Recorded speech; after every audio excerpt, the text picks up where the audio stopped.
Hello les amis, j'espère que vous allez bien et que vous vous portez super nickel. Dans cette vidéo, nous allons essayer de voyager dans la généralité de la vie, dans les coulisses de la vie d'un éleveur de lapins.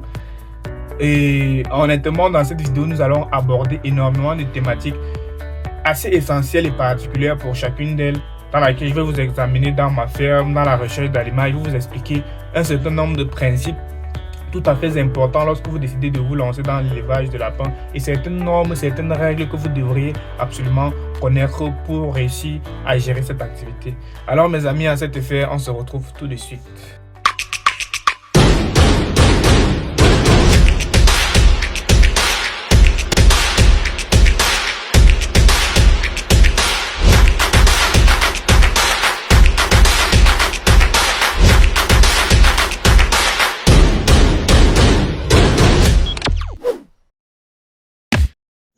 Cette herbe que vous observez à travers la vidéo est une petite merveille de la nature, surtout concernant le monde cunicole, c'est-à-dire concernant le domaine de l'élevage de lapins. En fait, ces deux plantes, je suppose que vous connaissez celle-ci, elle est plus communément appelée le ndolé pour ceux qui résident au Cameroun.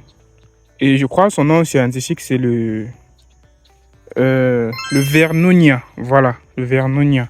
Contrairement à cette herbe-ci, je ne connais véritablement pas le nom scientifique ou du moins l'appellation classique en fonction du territoire. Mais sinon, j'espère qu'à travers la vidéo, vous parvenez tout de même à voir de quoi est-ce qu'il est question en tout cas. Donc, c'est une herbe, n'est-ce pas, qui peut jouer un excellent rôle d'antibiotique chez votre lapin et elle se cueille très facilement. Ce qui me plaît également sur cette herbe, c'est que ce n'est pas une herbe rampante en soi. Certes, les tiges basses sont rampantes, mais la partie généralement qu'on récolte pour donner aux animaux, elle reste tout à fait debout. Donc, ce qui veut dire que les imperfections, n'est-ce pas, seront beaucoup plus minimes sur cette herbe comparée au corps de patate. Donc, voici quelques feuilles là.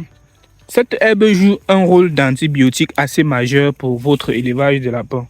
Bon, le souci, c'est que si déjà vous avez une grande quantité de lapins, utiliser cette herbe comme antibiotique ne sera plus vraiment la solution adéquate. Pourquoi? Parce que à un moment donné, vous allez vous rendre compte que l'endroit ou alors le pâturage dans lequel vous exploitez l'herbe est déjà épuisé. Donc, vous serez obligé de recourir aux solutions vétérinaires, en fait. Donc, vous voyez un peu. C'est un peu ça le truc. Cette herbe particulièrement, elle est particulièrement utilisée à titre d'antibiotique. Donc, pour ceux dont les lapins ont parfois... Vous allez souvent voir votre lapin, votre lapine, vos lapereaux, lorsque votre aliment n'est pas granulé. Lorsqu'ils mangent et qu'ils se mettent beaucoup à éternuer, il y a plusieurs raisons qualificatives liées au fait que votre lapin ou alors votre lapine éternue en mangeant. Ça peut être soit parce que l'aliment, le son de blé utilisé dans l'aliment était beaucoup trop poudreux.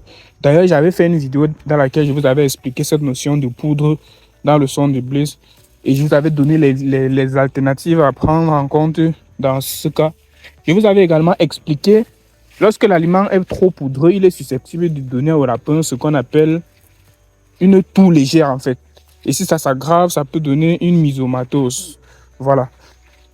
Et pour combler à cela, je vous avais fait part du fait qu'il fallait soit granuler l'aliment de vos animaux ou alors contrôler considérablement la qualité du son de blé. Parce que peu importe d'ailleurs la quantité, à mon avis, à mon humble avis, d'après mon expérience, peu importe d'ailleurs la quantité de son de blé que vous allez utiliser, lorsque les lapins sont généralement appelés à manger l'aliment en faisant du tri.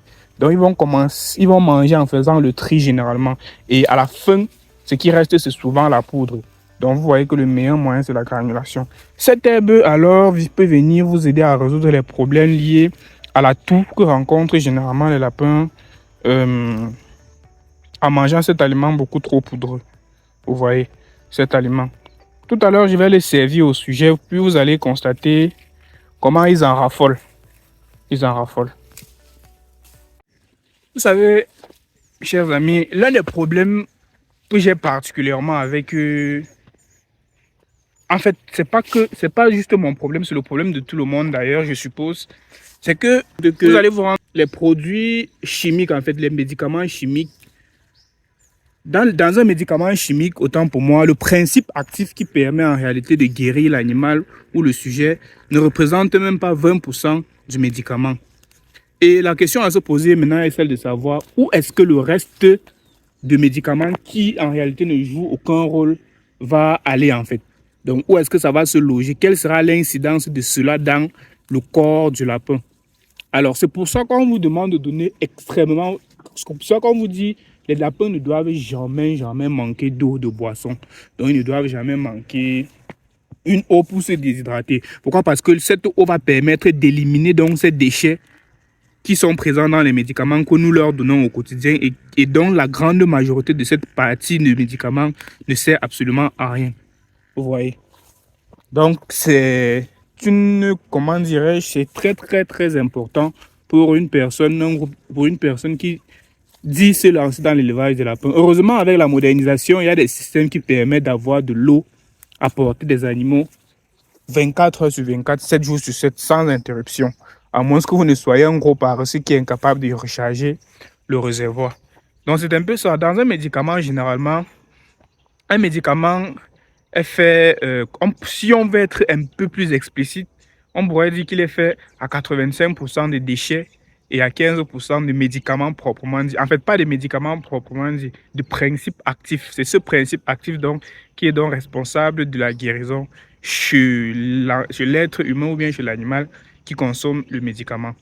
Et les déchets, c'est sous 85% que j'appelle déchets, n'est-ce pas? Vous devez boire beaucoup d'eau pour pouvoir nettoyer, pour que l'eau puisse nettoyer votre organisme et via vos reins et libérer tous ces déchets-là par la suite. Donc, c'est un peu ça le principe. Donc, les animaux, les lapins et les hommes d'ailleurs ne doivent jamais être déshydratés ou bien quoi que ce soit. La déshydratation a des conséquences vraiment monstrueuses sur la santé de vos animaux. Voilà.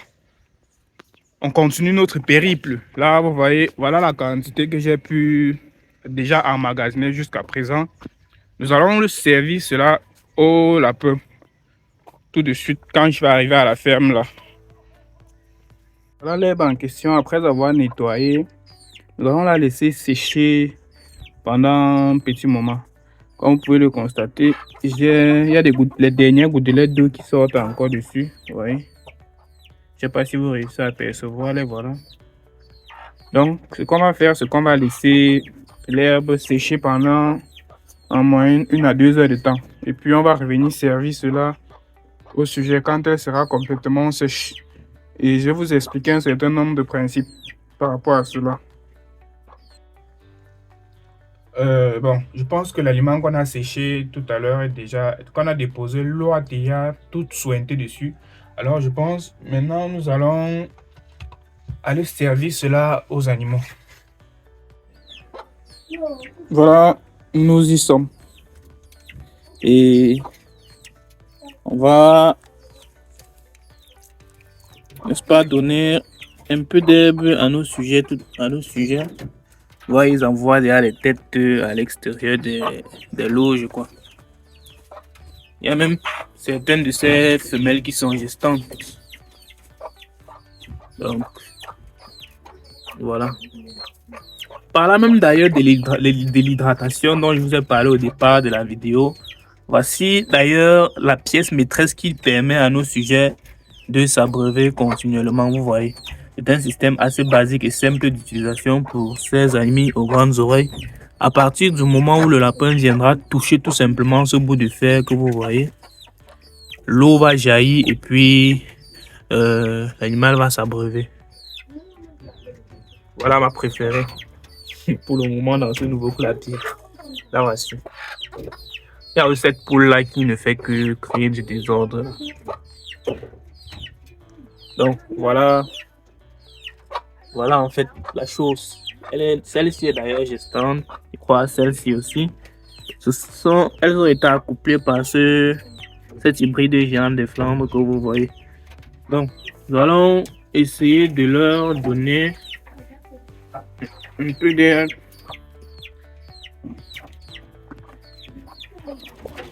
Voilà. Bon, la raison particulière pour laquelle je ne suspends pas l'herbe sur une corde ou bien quoi que ce soit. C'est d'ailleurs parce que la quantité n'est pas très grande. Ouais. Donc du coup, je me dis qu'ils vont manger ça à l'immédiat et puis ça va finir. Sinon, en réalité, lorsque vous décidez de donner de la verdure à vos lapins et que la quantité est quand même assez considérable, il faut toujours, n'est-ce pas, prendre la peine de, comment dire, de suspendre cela. Il faut toujours prendre la peine de suspendre cela à une corde ou bien à quoi que ce soit pour, n'est-ce pas, permettre à l'animal ou au lapin, à la lapine, de manger sans toutefois souiller l'aliment en question.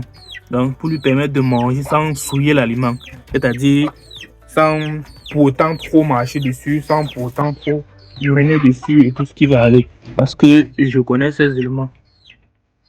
Vous voyez. Donc, ils en raffolent.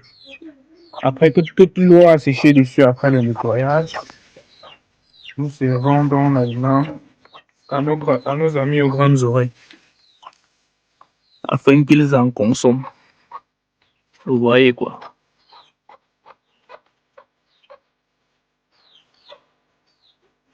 Et dire qu'à un moment donné, l'utilisation de l'herbe n'était pas très récurrente dans nos fermes. Donc, sinon le souci réside particulièrement au niveau de la quantité d'herbe. C'est pas très évident d'avoir de l'herbe en grande quantité à chaque fois. Sinon, le deal sera très bon. Vous voyez. Donc, maintenant, je vais vous présenter le système qui permet d'abreuver le lapin comme je vous ai dit au départ. Vous avez un réservoir comme ceci. Voici mon réservoir. Voilà, c'est un seau de pratiquement 25 à 30 litres. Et l'alimentation, voici l'alimentation d'eau. C'est-à-dire ce tuyau, ceci. Et ça fait le tour de tout le clapier. Vous voyez, ça passe par ici. Voici, ça passe par là. Ainsi de suite, et ça se retrouve à tous les niveaux. Donc, à ce niveau, voilà ça. Voici ça.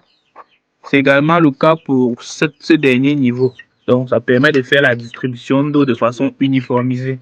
Donc, en plus de leur donner de l'herbe, voici donc leur aliment proprement dit que je réalise à travers les formules d'aliments. Tout à l'heure, j'étais en train de vous parler du son du blé qui est parfois beaucoup trop poudreux. À travers la vidéo, vous remarquez que ce n'est pas trop le cas ici.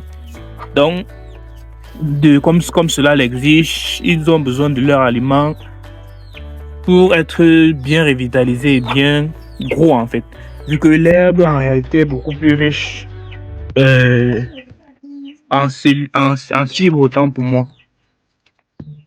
Donc, cet aliment va leur fournir tous nutriments, protéines, lipides et tous les autres éléments dont ils ont besoin pour grandir efficacement. Donc, vous voyez, voici la mesurette que moi j'utilise pour servir à manger au lapin. Donc, tout le monde est servi en fait. On donne à manger à tout le monde. Vous voyez, pour ces femelles gestantes, il y a même pas reste d'aliments dans leur mangeoire. C'est pas très nécessaire d'en augmenter. Vous voyez, c'est pas très nécessaire d'augmenter. Donc, on va juste augmenter une très fine quantité. Bon, on va même pas augmenter parce que généralement, c'est souvent conseillé d'attendre que le lapin, la lapine finisse son aliment avant qu'on augmente une autre quantité dessus. Voilà. Ici, par exemple, vous voyez, c'est pratiquement vide. Ici, on va augmenter.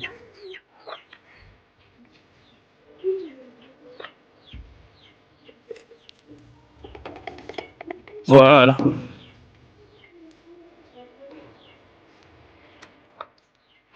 Voilà. C'est tout. On va vérifier que le système d'eau fonctionne. Souvent, parfois, il faut souvent tenir à nettoyer ceci. C'est pour ça que je vous avais dit la propreté est d'or dans une ferme. Voilà, vous voyez. Généralement, je le fais chaque semaine, mais je ne sais pas pourquoi ceci s'est vite sali comme ceci. Voilà. Donc, vous voyez, tout ça, ça fonctionne. Quand tu touches, il y a de l'eau qui s'écoule. Voilà. Tout est fait. Maintenant, on va tout simplement refermer le clapier et aller vaquer à nos occupations. Vous voyez. Voilà, on arrive à la fin de la vidéo, mes amis. Merci de m'avoir écouté jusqu'à la fin. Prenez soin de vous. Prenez soin de vos amis aux grandes oreilles. Ciao, ciao et à la prochaine pour une nouvelle vidéo.